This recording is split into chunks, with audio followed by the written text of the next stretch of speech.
So let's go ahead and jump in. It is my pleasure today to be introducing you to Carlie Sturgeon.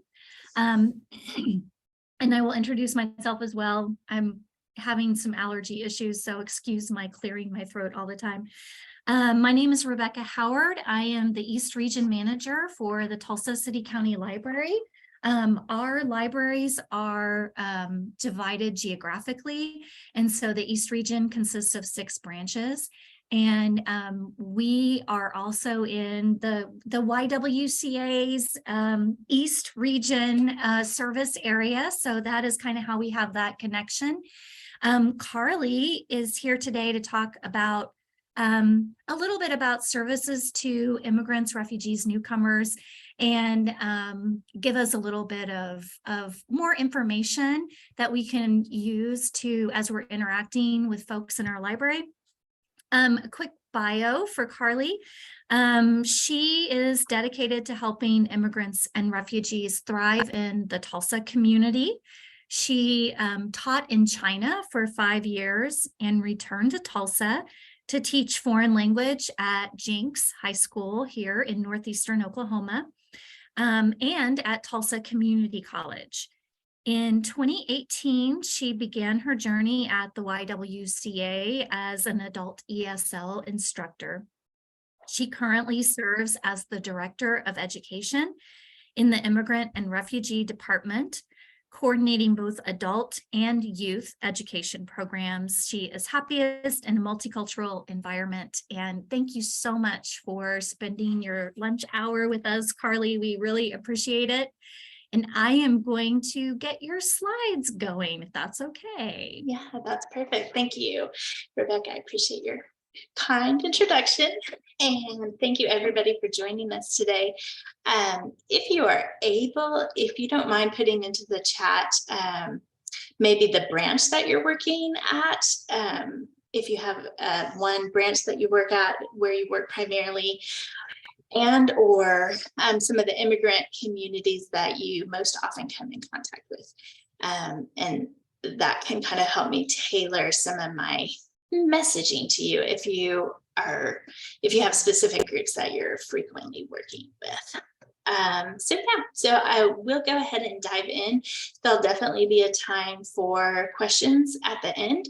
But if you have some as we go along, feel free to unmute yourself and ask. I'm more than happy to just pause the presentation and do that. Okay, so I see one person's responded about having a Latin population.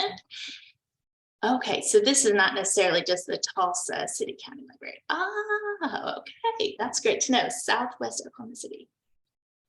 Yeah, wonderful. Well, this is even more exciting. So I'm super happy. Super happy to share about our services. There's a section in here that's pretty tailored to Tulsa, but I think it's probably similar demographic information. Okay, wonderful. Okay, well, you are welcome to continue to add to the chat, and I will go ahead and get started. So today we're gonna just kind of start off by looking at the our outcomes that we'd like to look at. I think that's our next slide.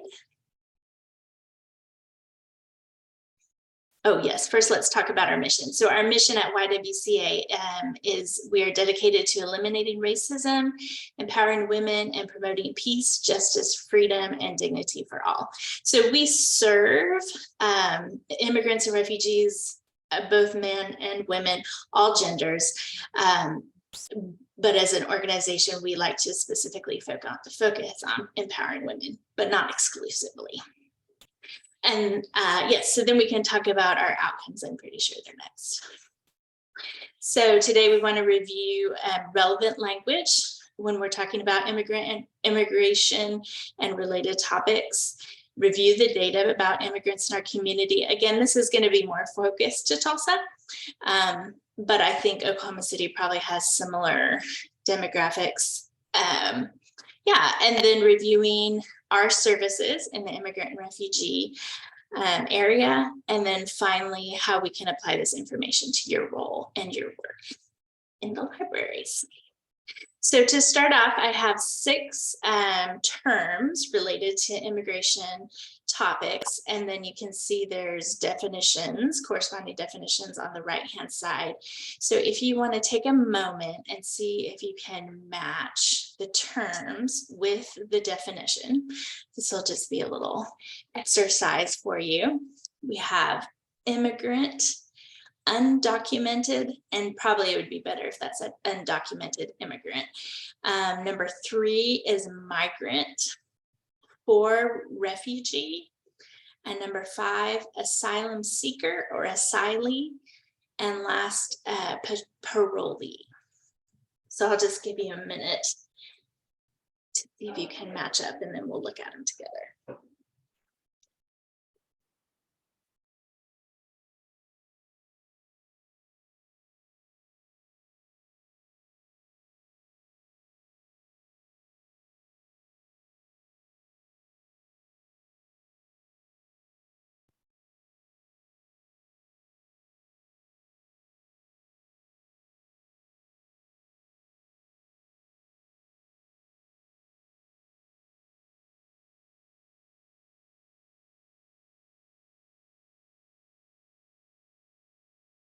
Okay, I'm going to go ahead and go through these. If you want to unmute and answer these, you're welcome to. If you want to type your answers in the chat, that is also fine. But we also show the answers on the slide as well. So number 1, immigrant. Does anybody have an answer for us? You can just give the letter if you want.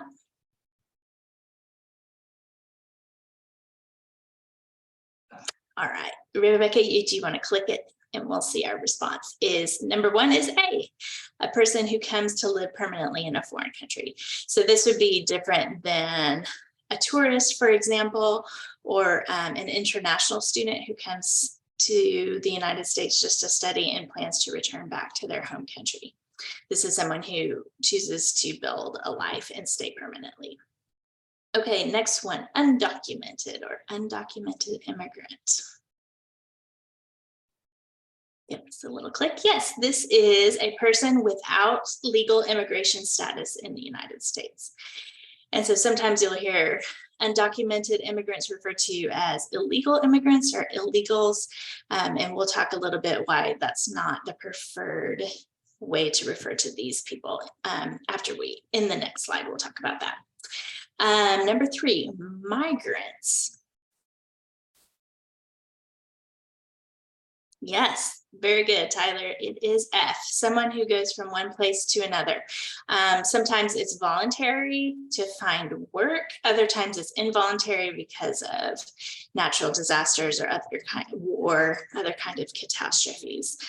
Okay, let's go on to refugee.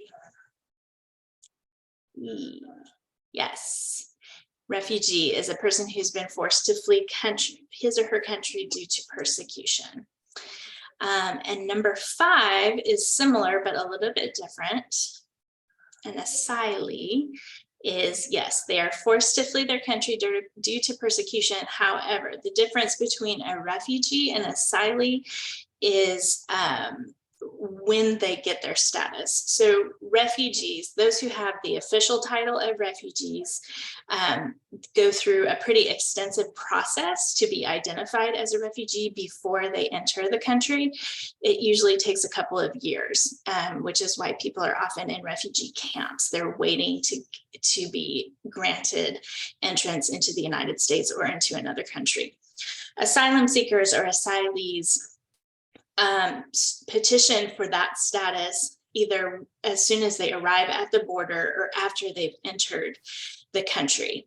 And so asylees, the standard to be granted asylum is very high. It's very difficult to receive asylum status, but it is possible. And then lastly, we have parolee, and this one is also similar to refugees and asylum seekers. However, this is somebody who has a temporary residence in the United States, but has no immigration status. So for example, when a refugee comes into the United States, they are identified as a refugee. They can, within 1 year of being in the United States, they can apply for a green card. In 5 years, they can apply for citizenship. They have a very clear pathway. For parolees, there's no status, and there's not a clear pathway towards residence or citizenship. The reason I bring parolee in is because some of you might be familiar with our Afghan arrivals who have come into our state since, I believe, starting October of last year, 2021. We often call them refugees, but they actually don't officially have refugee status. They are parolees, which is, I think it's due in part, it's largely due to the fact that they were brought over so quickly to the United States. So like I mentioned, refugees usually go through a several-year process in order to get that status. And the evacuation out of Afghanistan was very sudden and very quick. And so there wasn't time for that. But it does cause some problems now because there's not a clear pathway for our Afghan arrivals to have a pathway towards a green card and a pathway towards citizenship. So that's something that's kind of in the works right now. It's in Congress as the Afghan Adjustment Act. And so if you are politically minded, you could always talk to your senator or representative and advocate for passing that, because we have over 1,000 Afghans in the state of Oklahoma who currently don't have status or a pathway to get status.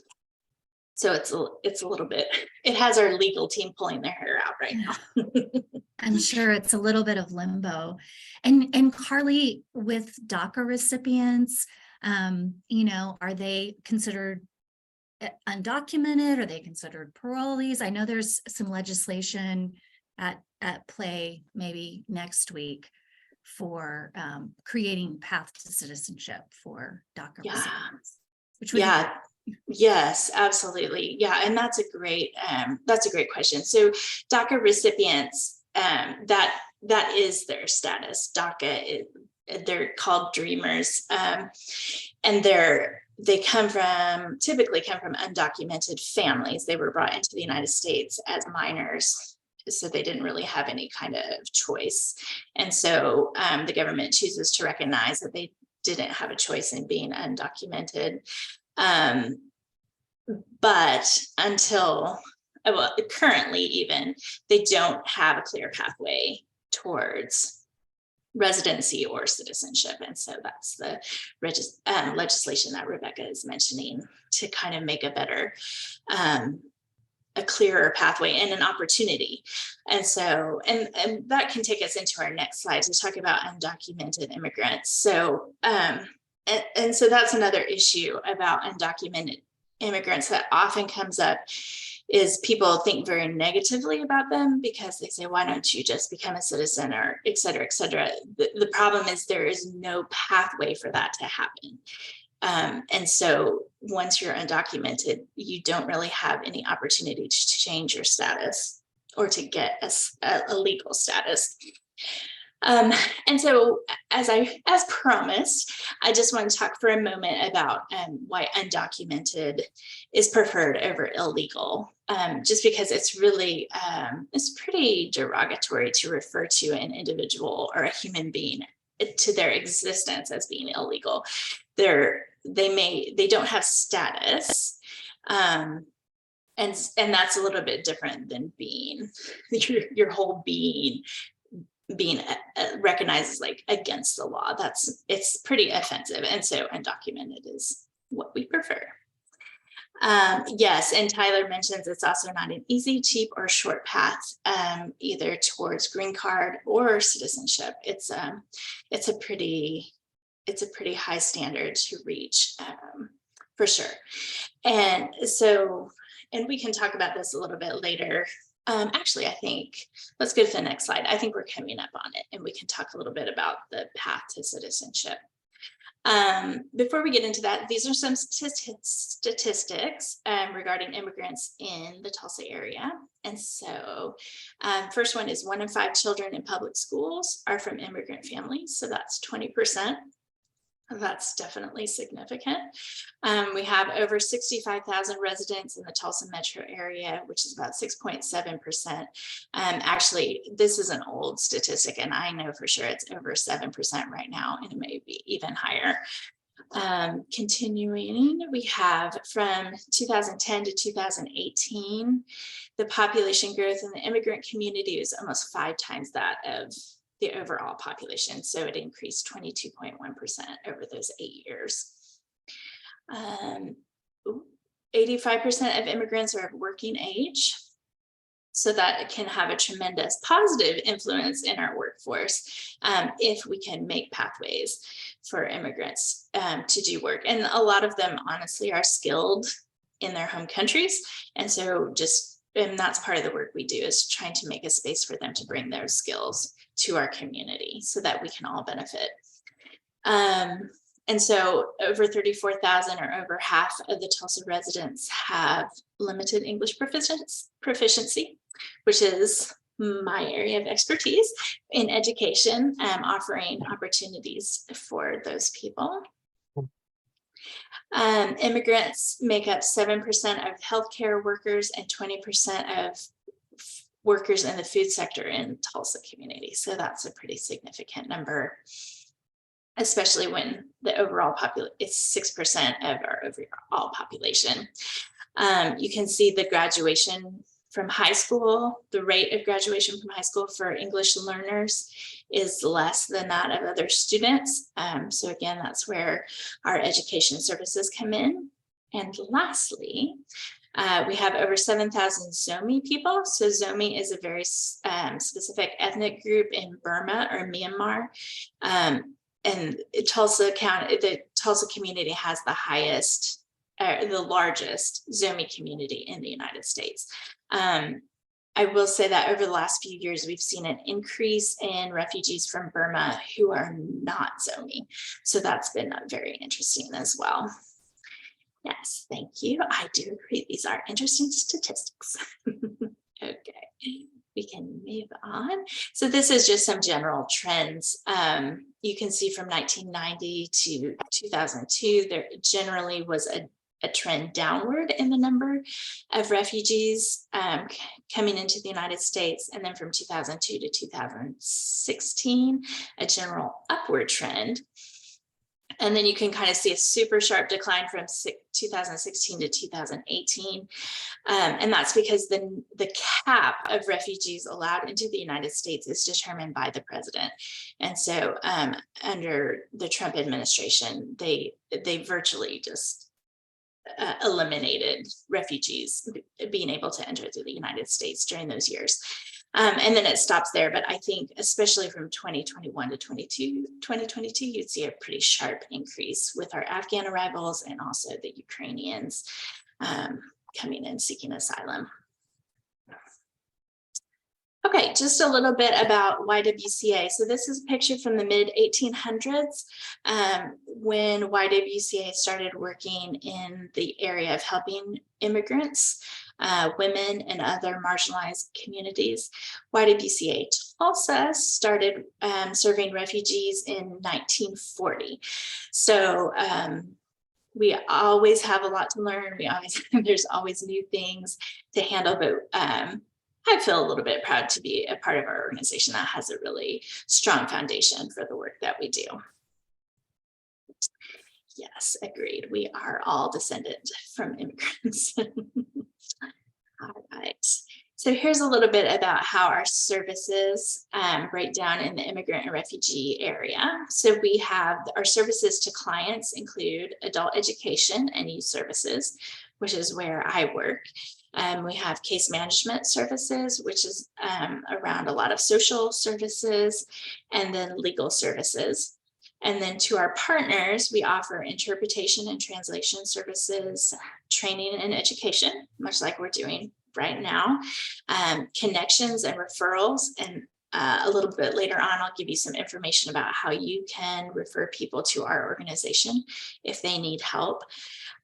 And then lastly, within our community, we work very much toward advocating for our immigrant and refugee populations, educating the public, working with the city of Tulsa on the New Tulsans initiative. Okay, so adult education, we have English or ESL classes, and then we do preparation for the citizenship test or interview. And like was mentioned before, it's a big task to become a citizen. The cost is high. And for us, we can often offer low cost legal assistance. However, there's a certain amount of cost that comes just to apply through the government for it. And it's considerable, especially when you multiply it over all the members of a family, for example. In our area of education, we work with students. They have 100 questions of U.S. history and U.S. civics that they need to be familiar with. They'll be asked up to 10 questions in the interview, and they need to answer 6 correctly to pass. Is there a question? No. Okay. They also need to be able to demonstrate proficiency in reading and writing English, and also just to be conversational with the officer. They also need to be able to discuss the N400 application, which is, it has some really high level vocabulary in it, talking about just a lot of questions about political affiliation, possible criminal history, association with the communist government, just a lot of, you have to have a very good handle on the English language to do that, to answer those questions. And so then moving on from citizenship, we can talk about, we've just launched in the last couple of years a digital literacy program, which is very exciting. Just giving some basic information about how to use computers, tablets, just different kinds of software, using Zoom, for example. I think we have we're looking forward to a lot of growth in this area. And then we also work with case management on employment and guidance support. And I think there's some more detailed information in a couple slides about that. So we serve several hundred students a year with lots of different classes. And we work with 2 public school districts. Right now, we work with Tulsa Public Schools and Jinx Public Schools. And hopefully soon we can announce some more partnerships in that area. I think next we have a video of one of our family literacy teachers. Were you able to test this, Rebecca? Were you able to get it rolling? You know what? I was not, Carlie, and I am not seeing the Google Drive file. Let me see. It worked for me if I just... Okay, there's the video. Let me make sure that I can share sound on that. Just a moment. No problem. While you're doing that, I'll just give some background. So this is one of our family literacy instructors. She helped us during kind of the heightened time of the pandemic. We did not have family literacy classes, so we had to flex and find some other work for our teachers to do. And we had this fantastic opportunity. Several philanthropic organizations in Tulsa came together to form a fund to offer relief checks to undocumented immigrants in our community. And so it was really incredible work that we got to do, just because undocumented immigrants did not have access to the federal stimulus funds. But we know statistically they were probably affected more negatively than the rest of the population. So took a harder hit, but didn't have kind of the cushion that the rest of us did. And so we called hundreds and hundreds and hundreds of people, and were able to connect them with a $500 check. And so that was great.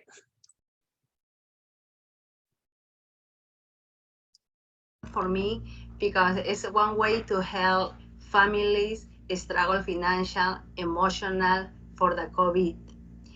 And I feel so proud working for YWCA support all this family, and I am so happy to participate in this project. The partnership with the Tulsa Public School is help to us to reach so many families. We can do without their help. And I have so many family history. When I called one time the family and they asked, "This is true?" And I told them, "Yes, this is true." And they surprised because they need money for pay bills, rent. Some family member they die. And I remember one lady, she called me crying because the house, it was burned down. So YWCA helped her. I'm so glad for the helping help. And I'm so proud for YWCA will able to help all struggle for this family. That's it. I don't want to. Yeah, so that that was one of our family literacy teachers, and she is an immigrant herself from South America. And so yeah, it was just a really beautiful project that we got to work on. But yeah, she mentioned sometimes the people we would call, so we had referrals through the public schools. And so, and we would call them, and sometimes they would just hang up because they thought it was a scam. So we had to kind of do some workarounds to have the school contact them and say this is legitimate. But yeah, it was a really, really beautiful project. So, okay, we can go on to the next slide talking about our youth services. For me, because it's one way to. Okay, let me see if I can, I'm going to stop share and start again because it's doing something weird when I go into that video. So just a moment, bear with me. Yeah, videos always make it more complicated, don't they? Yes, for sure. Let's see.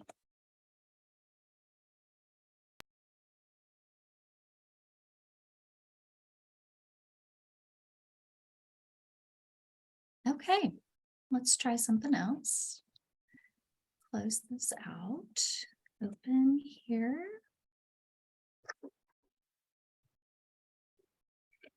I can tell another story about our relief fund that we worked on while you're working on it. Okay, thank you.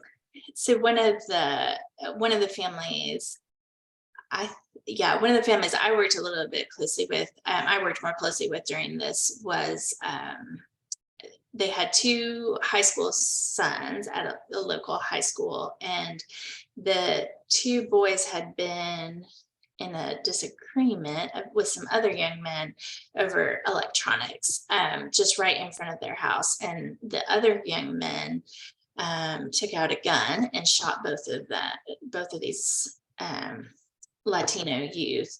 They were undocumented, and the older son died, and the other one was in very serious condition in the hospital. And so so the school referred us to that family, and we were able to call and send some money to help offset the cost of the funeral for one of the sons. And yeah, it was a really, as our team member mentions in the video, just hearing people's stories and like how, even though obviously that family could have benefited from a lot more than just $500, but we were able to do something, right? And for so many people. Okay, so now we can talk about youth services. So one piece of our youth services is we have family literacy classes. And so these are children's classes that we have during the daytime that run at the same time as our adult ESL classes. And it's kind of a two-part reason we have them. One is so that our adults who are home with young children will not be prevented from attending ESL classes. So we want to have an option for them for their young children. The second reason is we don't just want to have childcare only. We want to also work with the children on their literacy and their English as well. And so it's kind of, we like to think it's a win-win. And we also take time to promote activities that parents and children can do at home together, whether it's promoting their home language or English. But we know that children learn best when it's from their parents and when it's at home. So we don't want them to think that it's something that only we can do for their children, that they can be involved in a positive way. And then we also provide tutoring and mentoring for secondary students, focusing a lot on academic achievement, or academic improvement, post-secondary opportunities, whether that's technical school, junior college, seeking jobs, all those things we work on. And we support EL students in the schools. We've worked with Bixby Public Schools and also provided training and support for teachers in the districts. Okay, and then case management, as I mentioned, they have a workforce department where they provide support for employment. They do a lot of social services, especially for refugees. So including helping people understand culture here in the United States, how to appropriate behaviors in the workforce, meeting basic needs like SNAP, housing, those kind of things. Yeah, and we can keep on going. I think it talks more here about our employment and guidance resources. So we have, this is a new team that's come together. We've had people working in case management in this area, but we've actually built out a team just in the last few months for workforce. And so they offer workshops on building resumes, preparing for interviews, how to search for jobs, those kind of things. And then I think on the next slide, it talks about they also have workshops for evaluating credentials that people bring from their home countries. And so again, as I mentioned before, this can be a huge benefit to our community if we can get those credentials evaluated and help them to find work in their profession here in our community. And then lastly, they provide support on banking, credit, loans, those kind of things. So yeah, a lot of great things happening in case management. And then lastly, we have our legal services. And this focuses mostly on helping people with their immigration status, whether it's getting permanent residency or a green card, becoming naturalized, which is listed on there twice, because it's super important. That just means getting their citizenship, adjustment of status. So being able to kind of move up the chain, hopefully towards citizenship, if that's an option for them. DACA, like we talked about before. We also have a partnership with Domestic Violence Intervention Service. So providing legal services for those clients as well. And then our interpretation translation, we provide interpreters and translators for organizations, hospitals, schools, and we also for individuals. And we have a program right now that's focused pretty intently on medical interpretation and translation. And so as an organization, we're really focusing on health equity with the immigrant and refugee population. And obviously this is a huge part of that, is just kind of the first level of people being able to communicate what their medical needs are so that they can get treatment. Because if they can't communicate that, it stops a lot of the progress of treatment and so forth. So yeah, that is interpretation translation. So this is just kind of an overview again of the different services that we have. Case management is probably at the heart of things. Then we have legal, our community connections, youth education and adult education, and then kind of connecting all of these things with our community is the interpretation and translation work that we do. So I'm just going to pause for just a minute before we get into this next section. The next section is just kind of maybe highlighting ways that this information can be relevant to you and the work that you're doing. But before we dive in, I'll just pause for a minute to see if we have any questions. If you want to put it in the chat, you are welcome to. I see some, Tyler mentioned, maybe a lot of our citizens would not pass the naturalization exam. It definitely takes a lot of work for sure. And especially if it's not your first language, it can be even more challenging. Okay, so I'm just going to keep on. I'm going to keep on going. Oh, do we have any partnerships with organizations in Central Oklahoma? That is a great question. I just asked, like, is there an equivalent? Is there a YWCA Immigrant and Refugee Services equivalent that you work with in Central Oklahoma? That is a great question. I don't know that there's one equivalent. And I neglected to say before when we were talking about refugees, if you have been watching the Afghan arrival situation, you've probably heard a lot about Catholic Charities. And so what happens with our refugees is the first roughly 90 days of a refugee's time in our community, they will be served by Catholic Charities. And so that is a lot around just getting an initial place to live, clothing, food, just some of those very beginning basic needs. And then after that initial time of getting settled into a community, then the clients will be moved to YWCA, and we work on more long-term things like employment and ESL classes, those kinds of things.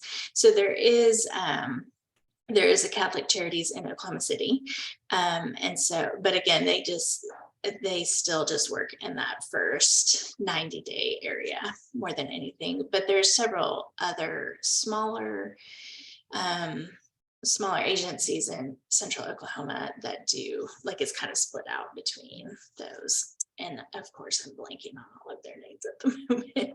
I can follow up with an email.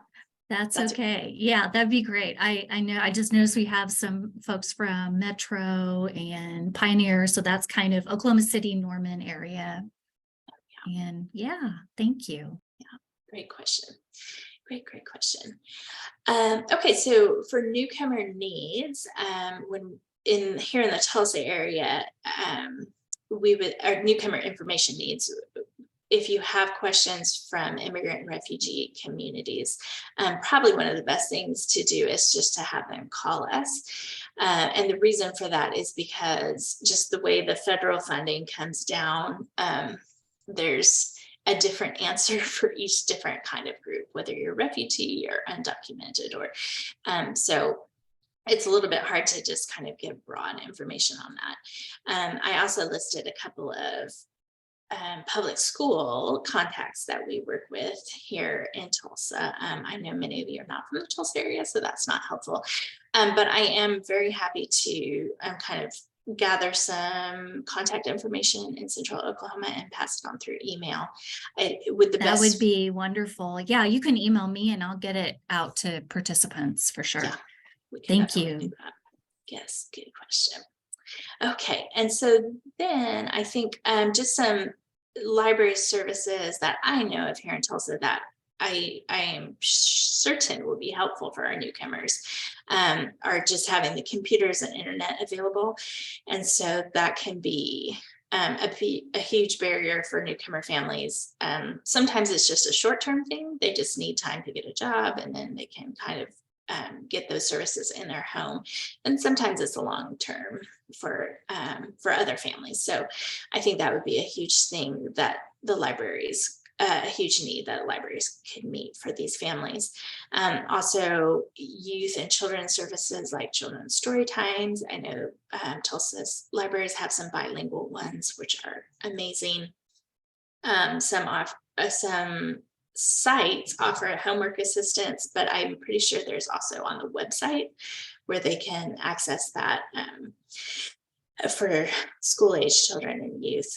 And then I know on the Tulsa Library website, there's employment resources, like you can send in your resume and people will give you feedback on it, and different learning platforms like Mango Languages and so forth. So yeah, so I'll just take a moment to ask if anybody has some resources that they've successfully shared with newcomers as you've been working with these different communities, if you want to, you're welcome to unmute and say them or put them in the chat. Clement says, oh, I'm glad you have good ideas on how to help and encourage others to help. That is, yeah, that's wonderful to hear. Okay, we can keep on moving on. You don't have to, if you're late getting to the chat, you don't have to stop just because we're moving to another slide. We'll welcome your comments anytime. Oh yeah, meeting room available for ESL classes. Yes, that is a great thing. Thank you for bringing that up. So we have been so happy to partner with Martin Library to offer ESL classes. We've also been at Nathan Hale Library, and we've done like displays for our citizenship services, our naturalization services at different libraries. Yeah, so we just really appreciate, I can't say enough how much I appreciate our partnership with the library service here in Tulsa. Okay, yeah, let's move on to the next slide here. So talking about providing culturally responsive service. So I just want to, yay, Yeah. Franklin. And we have a raised hand too. Oh, I don't know. perfect. Helen, did you want to say something? This was just something I did yesterday as an individual, but a person has worked for me and has become a friend is needed to get a referral to a dentist. Her Spanish is excellent, but she doesn't speak much English, and she was having some trouble navigating the service of a dental provider, and needed somebody who could accept her insurance cards. So I ended up making several phone calls yesterday trying to patch together a network for her, and I think it's going to work beautifully. You know, this is just something that happened that I thought was a good learning experience for me. I hope it was for her. Can you mention where in the state you are working? Yeah, I'm in Stillwater, and I'm actually retired from the OSU library, but this is a person who worked as a custodian at our library for several years, and I met her then, and she's done housework for me. But she has a child who needs some specialized dental care, and she was having some trouble getting it locally, so she's going to go to someone in the city. And it sounds like it's going to be a really good experience after all. That's great. Yeah. That's great. Yeah, and just kind of moving into this next section, I think just taking the time to listen and taking the time to make phone calls or to connect people is really a big piece of this work and this need within our community. Sometimes more than anything, it just requires a little bit of time. And so on our next slide, we're talking about how to provide culturally responsive service. And so this phrase culturally responsive is something we came up with when we were working with Bixby schools, and we provided a series of videos just kind of talking about different immigrant communities and kind of what characterized them and how to work with them. And we put a little disclaimer on each video about being culturally responsive, just because, I mean, we can do research about different groups and kind of what tends to define their communities, but the reality is everybody's an individual, and everybody comes from a different family background and a different individual experience. They're in a different place as far as acclimating to our culture. And so there's so many factors that are involved. So we can talk about very broad strokes about the Afghans, for example, but the reality is every person you meet is probably going to be a little bit different. And so just encouraging you to keep that in mind as we go through some of these things. So when we're talking about I know a lot of people mentioned that they've worked with our Latin community, Latinx community. And so I think with that community, it's pretty different than some of these things. So for example, in our Latinx community, we tend to see like very physically expressive and very open to physical contact a lot of times.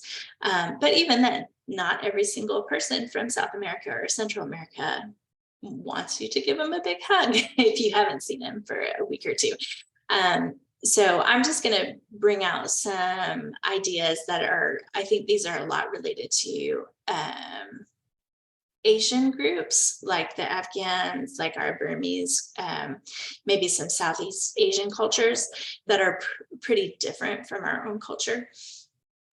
So in these cultures, a lot of times they will, instead of asking for things directly, they might tell you a pretty big story.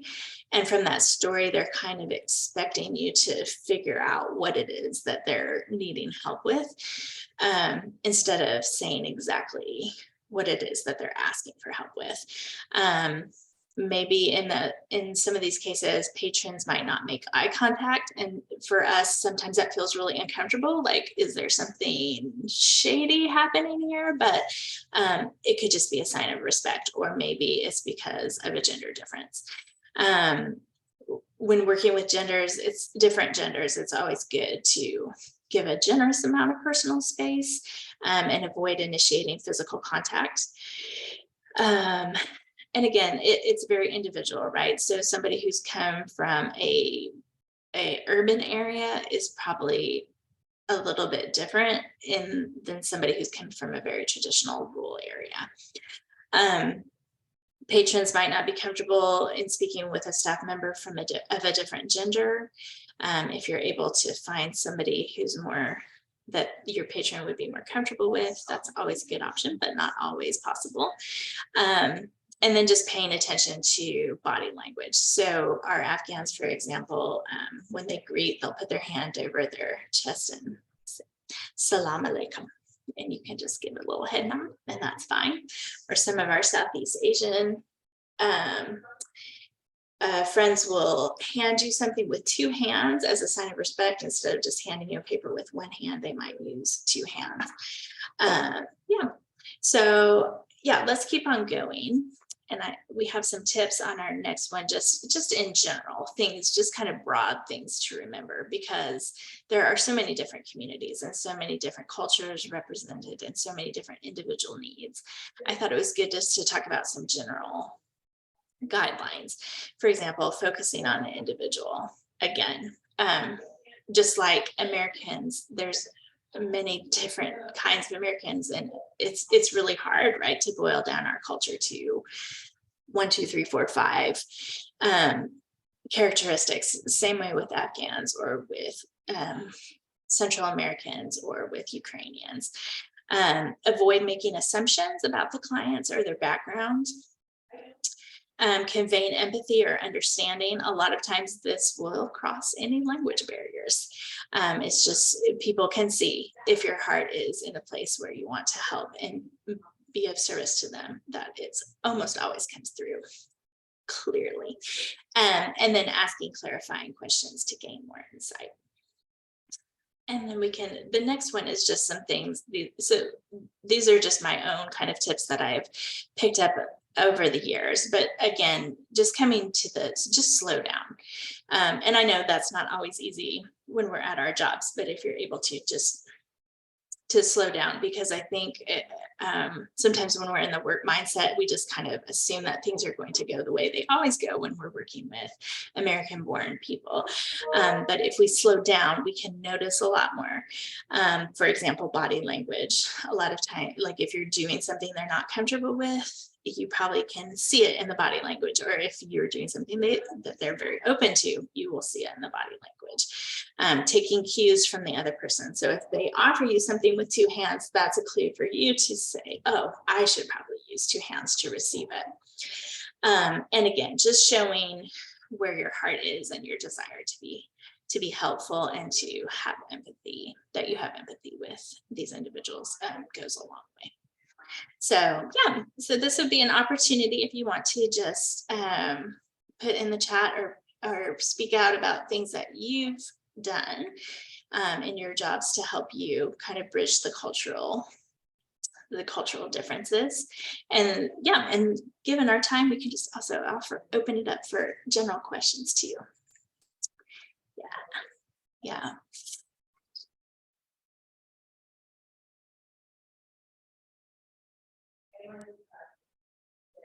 Thank you. Please feel free to type questions in the chat or just speak up. We're a small group, so speak up.